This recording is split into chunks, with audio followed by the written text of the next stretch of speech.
Okay, let's get started. So, hello everyone, thank you so much for being here. Today I'm going to talk something about GPU usage.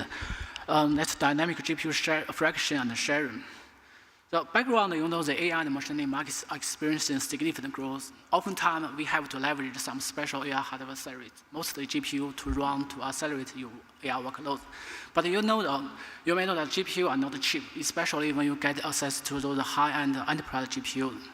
But on the other side, if you had a chance to look into how GPU are being used in the real world, you should be surprised by something. So one of the important things is that low GPU utilization for whatever reason. Even sometime during your AI workload life cycle, at some given stage, your GPUs are idle, but your task still take some time to wait enough GPU resource available.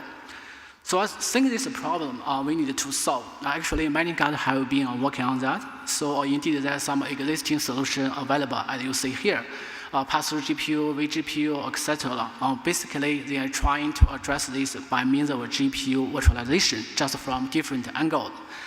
One of them is one of the very popular ways is API remoting.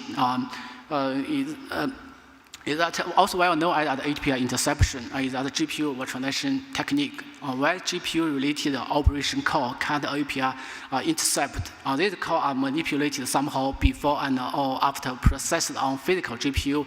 The result just sent back to your AI application. So with this, really can enable GPU sharing. But the thing here is, typically we do that CUDA API interception.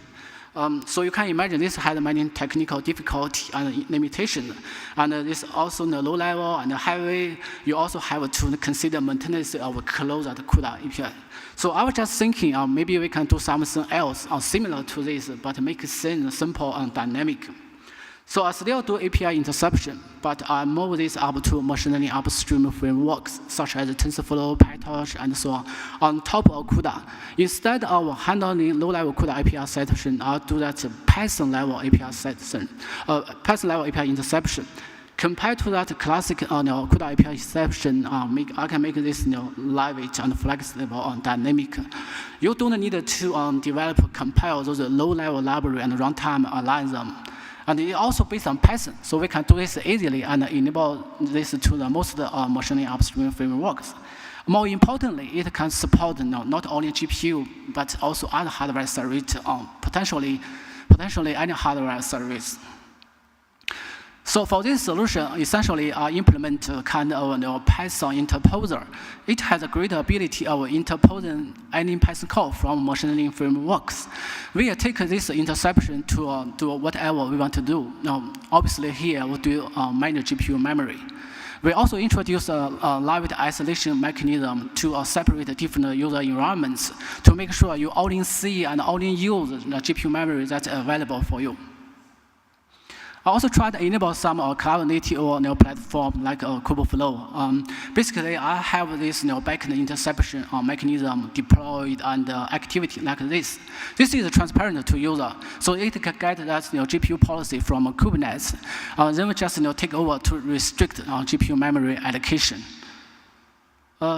Next demo, I did something with that PyTorch. Also, we can work on the TensorFlow. I know I don't have enough time to walk you through step by step, just fast play this. So anyway, let's see. Overall, I'm trying to show I share one GPU between two different cases, but I can partition GPU dynamically on demand separately for different cases. You just run everything on top of PyTorch like before without any code change. But if you try to allocate more GPU or resources than that, it will incur something like OOM.